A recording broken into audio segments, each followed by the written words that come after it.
How can the death of a single man trigger a war that kills millions? Why did an assassination in Sarajevo produce a continental catastrophe instead of a localized crisis? How does a powerful political order misjudge its own fragility? By the early 20th century, Europe appeared formidable. Its great powers possessed expanding industries, modern bureaucracies, and increasingly efficient systems of mobilization. Railways connected capitals to distant provinces. Telegraph networks transmitted diplomatic messages within minutes. Military planning had become precise, coordinated, and deeply integrated into state administration. From the outside, the continent did not resemble a system on the verge of rupture. It appeared organized, rational, and prepared. Yet beneath this confidence lay a quieter tension. Many of Europe's most powerful states were still structured around dynastic empire. Sovereignty was embodied in ruling families. Authority drew strength from continuity, tradition, and inherited hierarchy. These systems had endured revolutions, reforms, and earlier wars. They had adjusted incrementally. But the societies they governed were changing more rapidly than their political foundations.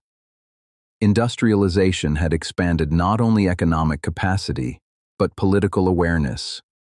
National movements intensified across multi-ethnic territories.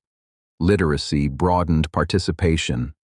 Mass politics began to shape public expectations and sharpen collective identities. Populations were no longer passive subjects alone.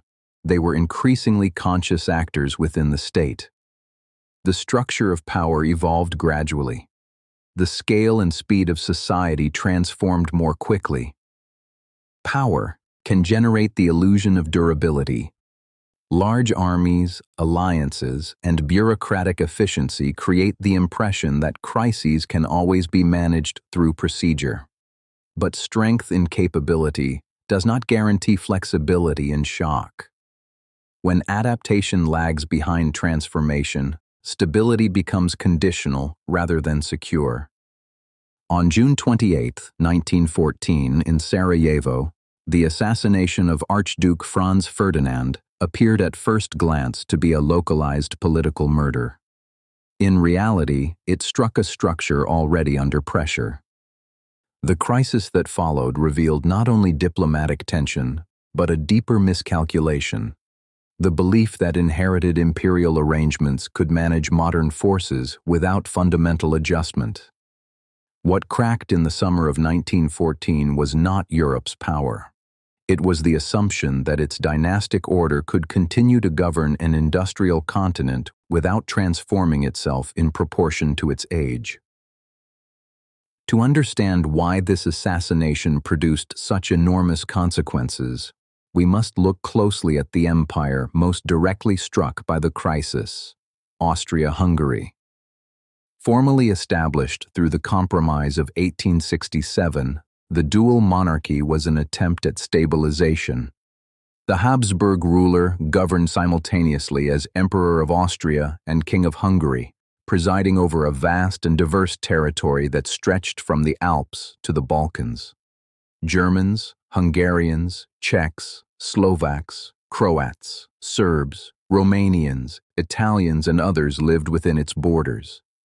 The arrangement was not accidental. It was a deliberate balancing act designed to preserve dynastic authority while accommodating competing elites. For decades, this structure appeared durable. Vienna remained an administrative and cultural center. The empire possessed railways, industry, universities, and a functioning bureaucracy. Its army was professional and organized. Diplomacy was conducted through established channels. From the outside, Austria-Hungary did not resemble a collapsing state. It resembled a complex but stable imperial order. Yet stability rested on careful management rather than deep integration. The Compromise of 1867 granted significant autonomy to Hungary, but it did not resolve the aspirations of other national groups. Slavic populations, particularly in the south, increasingly articulated political demands that went beyond cultural recognition. National identity hardened in an age of mass literacy and expanding political awareness. What had once been regional distinctions became politicized identities. The empire's structure required continuous negotiation among elites. Authority was maintained through equilibrium, but equilibrium is not the same as cohesion. As long as pressures remained manageable, the system held. When pressures intensified, its mechanisms for adaptation proved limited. Administrative complexity multiplied. Legislative paralysis became more frequent. Political disputes hardened into structural deadlock. Industrialization deepened this strain. Economic development linked distant provinces more tightly to the imperial center, yet it also facilitated the spread of political ideas. Newspapers circulated nationalist arguments. Associations formed around linguistic and cultural identity. Urban growth brought populations into closer contact, sharpening both cooperation and competition. Modernization strengthened the state's administrative capacity, but it also strengthened the expectations of those governed by it. Within this environment, reform was debated but cautious. Archduke Franz Ferdinand himself favored restructuring the empire along more federal lines, an effort to dilute Hungarian dominance and integrate Slavic populations more effectively. Such proposals, however, threatened established interests. Elites who benefited from the existing balance resisted rapid transformation. The monarchy was aware of tension, but its adjustments were incremental. Reform moved, but slowly.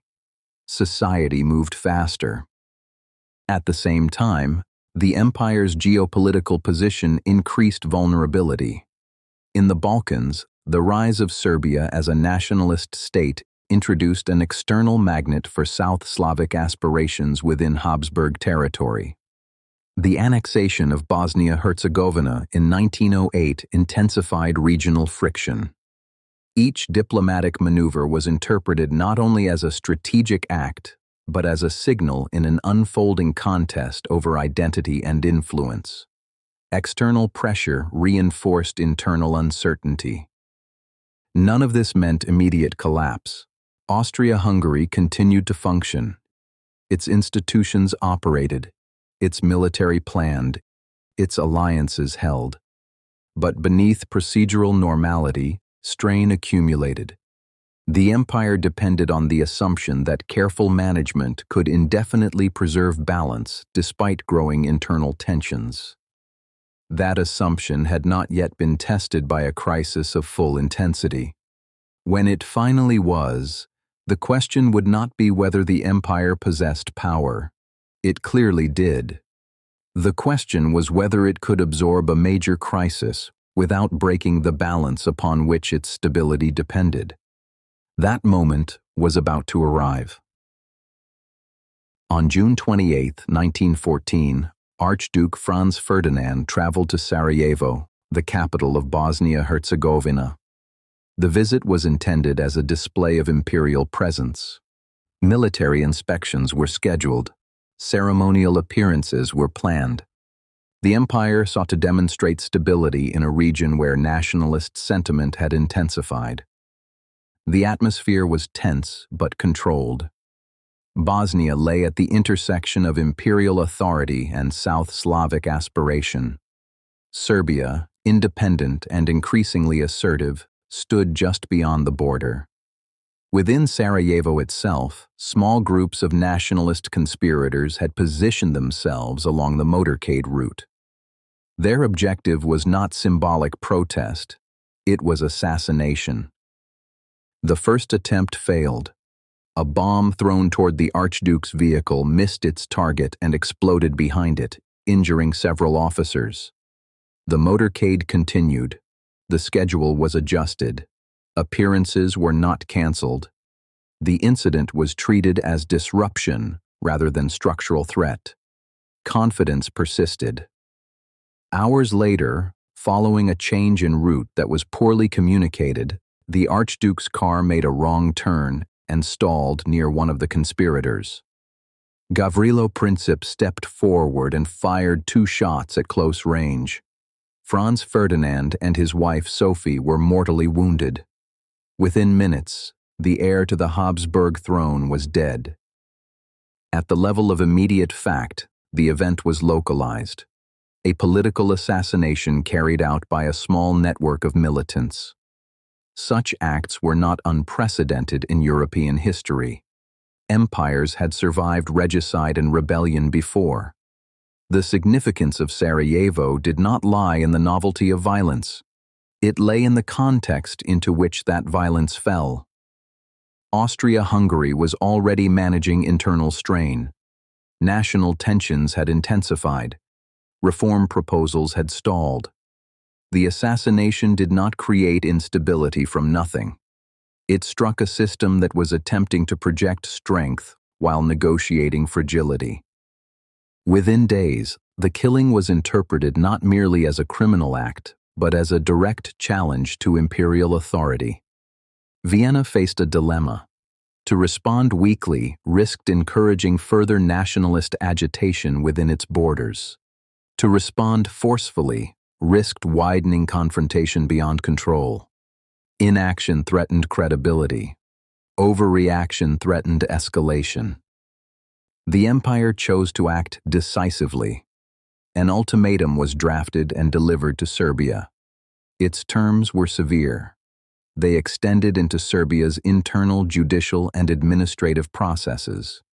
The demands were structured in such a way that full acceptance would compromise sovereignty, while rejection would justify retaliation. The message was clear: imperial authority would not appear vulnerable. At this stage, the crisis remained politically contained. It was still possible to imagine a punitive action limited in scope. Diplomatic channels remained open. Governments communicated. Calculations were made regarding deterrence, reputation, and resolve. Yet something subtle had shifted. The assassination had transformed underlying tension into visible confrontation. Decisions that might once have been delayed or softened now acquired urgency. Each move required interpretation by other powers observing the situation. The crisis no longer concerned only the relationship between Vienna and Belgrade. It became a question of how far assertion of authority would extend and who would stand behind it. The shots in Sarajevo did not instantly shatter the European order. They forced it to respond. The assassination in Sarajevo did not immediately produce a continental war. What it produced was a decision point. Vienna could respond with limited punishment, or it could escalate. The choice it made was shaped not only by outrage, but by structural calculation. Austria-Hungary feared that failure to act decisively against Serbia would weaken its authority among its own restless nationalities. A firm response was seen as necessary to preserve imperial credibility. The ultimatum delivered to Serbia in July 1914 was deliberately severe. Its demands extended into the internal legal processes of a sovereign state. Acceptance in full would have compromised Serbian autonomy. Rejection, or partial rejection, would justify military action. The document was structured to narrow Serbia's room for maneuver. Behind Vienna stood Berlin. Germany's assurance of support altered the strategic equation. It signaled that Austria-Hungary could act without fearing immediate abandonment. This was not emotional solidarity, it was alliance logic. Germany feared that hesitation would embolden rivals and weaken its position within the balance of power. Supporting Austria quickly appeared safer than restraining it cautiously. Once Serbia responded with partial acceptance, Austria-Hungary moved toward mobilization. At this stage, the conflict might still have remained regional. What transformed it was the interaction of alliances and military planning. Russia, identifying itself as protector of Slavic interests and unwilling to see Serbia humiliated without response, began preparations for mobilization. In theory, mobilization was a defensive measure. In practice, it was interpreted as preparation for war. Russian military planning required large-scale movement of troops across vast territory. Partial mobilization was administratively complex and strategically risky. The system was designed for full activation. Germany's military planning operated under similar constraints. The logic of the Schlieffen Plan assumed rapid deployment against France in the event of Russian mobilization. German strategists believed that delay would create a two-front disadvantage. Mobilization schedules were built on railway precision. Once initiated, they were difficult to reverse without disorganizing the entire structure. France, bound by alliance to Russia, prepared accordingly. Its military coordination assumed that Russian mobilization signaled imminent conflict. Diplomatic reassurances could not easily override prearranged timetables. Each capital interpreted the actions of the others through the lens of its own planning assumptions. In this environment, mobilization ceased to be symbolic. It became mechanical. Railway schedules were activated, troop movements began, communications intensified.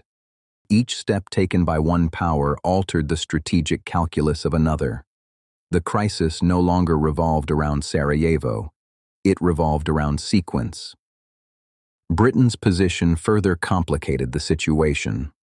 Though not formally bound in the same manner as the continental alliances, Britain was deeply invested in maintaining the European balance of power. German violation of Belgian neutrality, a requirement of its military plan, transformed a continental conflict into a broader war. Legal obligation intersected with strategic interest. What emerged in late July and early August was not a sudden explosion of irrational aggression. It was the activation of a tightly interconnected system. Alliances that had been constructed to deter war now functioned as transmission mechanisms. Commitments designed to preserve security converted local confrontation into general mobilization. This was the automation of alliances. Agreements designed to preserve security now reduced flexibility in crisis. Leaders could not easily separate political signaling from military preparation. Mobilization, once begun, created facts on the ground that narrowed diplomatic space. It is important to avoid overstating inevitability. Decisions were still made. Telegrams were sent. Meetings were held. Alternatives were discussed. But each alternative carried perceived risk within an increasingly rigid framework. Fear of appearing weak, fear of falling behind in mobilization, and fear of alliance abandonment compressed deliberation. By early August 1914, Europe did not descend into war through a single catastrophic choice. It moved through a chain of obligations and timetables that left diminishing room for retreat. The dynastic empire at the center of the crisis confronted not only nationalist unrest within its borders, but a continental structure that magnified its response. What had begun as an assertion of imperial authority became entangled in a system that amplified escalation. The crack that had formed within the Habsburg order now widened through the logic of alliance politics. Power remained immense. Armies mobilized efficiently. Governments acted within established procedures. Yet those procedures, designed for security, revealed their own rigidity. In attempting to preserve authority through decisive action, the system activated forces it could no longer contain. The war that followed the crisis of 1914 did not merely redraw borders. It altered the structure through which political authority was understood. By 1918, the dynastic empires that had dominated continental Europe for centuries had either collapsed or been fundamentally transformed. The Habsburg monarchy dissolved. The Romanov dynasty fell amid revolution. The German Kaiser abdicated. The Ottoman imperial structure fragmented under military defeat and internal upheaval. These outcomes were not identical in cause or character, yet together they marked the weakening of a model in which sovereignty was embodied primarily in ruling families presiding over vast, multi-ethnic territories. The war did not abolish monarchy everywhere in Europe. Constitutional monarchies endured, but the continental dynastic empire, as a central organizing structure of power, no longer defined the political map. In its place emerged a different language of legitimacy. Political authority increasingly claimed foundation in the nation rather than the dynasty. Sovereignty was reframed as belonging not to a crown but to a people. The rhetoric of self-determination gained prominence in diplomatic discourse. When Woodrow Wilson articulated the principle in his 14 points, he did not invent the idea. National movements had been active for decades. What the post-war moment provided was international recognition of a new justificatory framework. The redrawing of borders in Central and Eastern Europe reflected this shift. New states were constructed on the premise that political boundaries should correspond as far as possible to national identity. The logic was clear. If dynastic empire had struggled to manage multi-ethnic complexity under centralized authority, perhaps national sovereignty would provide greater coherence. The nation-state appeared as a more modern alignment between identity and power. Yet this transformation was not simple replacement. The new states inherited many of the same challenges that had confronted the empires. Ethnic minorities remained within newly drawn borders. Political participation expanded, but so did ideological polarization. Mass politics did not eliminate conflict, it reconfigured it. Sovereignty grounded in popular identity could mobilize populations with an intensity that dynastic loyalty had rarely achieved. The shift from dynastic to national sovereignty therefore represented both adaptation and risk. Political authority aligned itself more closely with mass identity and participation, but also became more dependent on collective emotion. Where dynastic empire had relied on continuity and hierarchy, the nation-state relied on mobilization and shared sentiment. Legitimacy became more immediate, but also more volatile. The war itself accelerated this transition. Dynastic governments had mobilized millions in the name of imperial obligation. They had asked subjects to fight for crown and empire across industrial battlefields. When those empires failed to prevent catastrophe, the moral authority of hereditary rule weakened. Mass sacrifice demanded mass justification. Political legitimacy could no longer rest solely on lineage. It required explanation in terms that resonated with the populations who had borne the cost of war. This volatility would soon become visible. The same national principle that justified independence could justify exclusion. The same mobilized citizenry that demanded representation could rally behind ideological extremes. In several regions, democratic experiments struggled to consolidate authority amid economic hardship and social fragmentation. The collapse of dynastic empire did not produce a settled order. It opened a contested one. In this sense, 1918 did not simply close an era, it initiated a new one. The crack that had appeared within dynastic empire during the crisis of 1914 widened into structural transformation by the war's end. The authority of ruling houses could no longer alone sustain continental order. Legitimacy now required appeal to national community and, increasingly, to popular will. This did not resolve the problem of stability. It altered its foundation. The question facing Europe after the war was no longer how to preserve imperial balance among dynasties. It was how to manage mass political societies organized around national claims. The continent had moved from a politics of inherited authority to a politics of mobilized identity. The transformation was profound.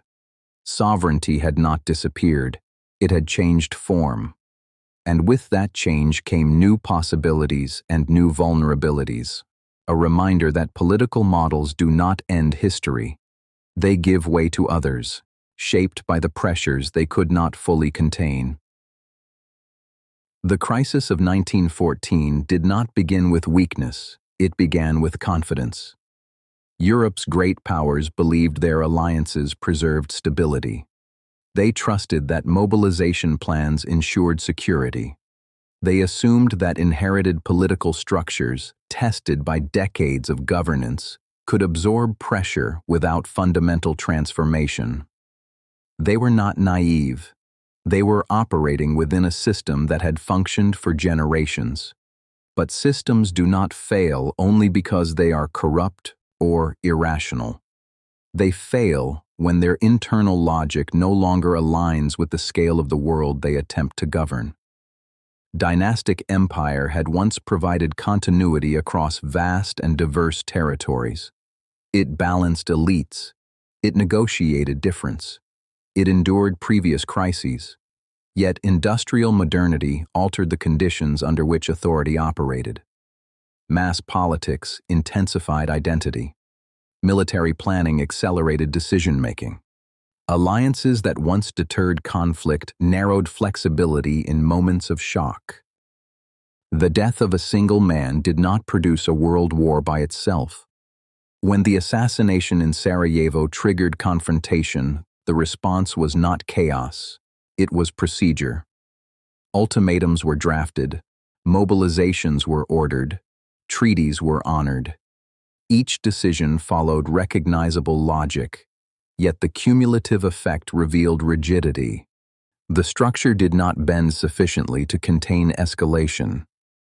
What cracked in 1914 was not power itself. Armies mobilized efficiently, governments functioned, diplomacy persisted until the final hours. What cracked was the assumption that established forms of sovereignty could manage modern pressures without reconfiguration. The dynastic model, already strained by social transformation, encountered a crisis that demanded flexibility it could not provide. The war reshaped Europe's political architecture. But the deeper lesson lies not only in its outcomes, it lies in the dynamic the crisis exposed. Political orders endure not because they are permanent, but because they adapt. Authority must evolve alongside the societies it governs. When adaptation lags, stability becomes conditional.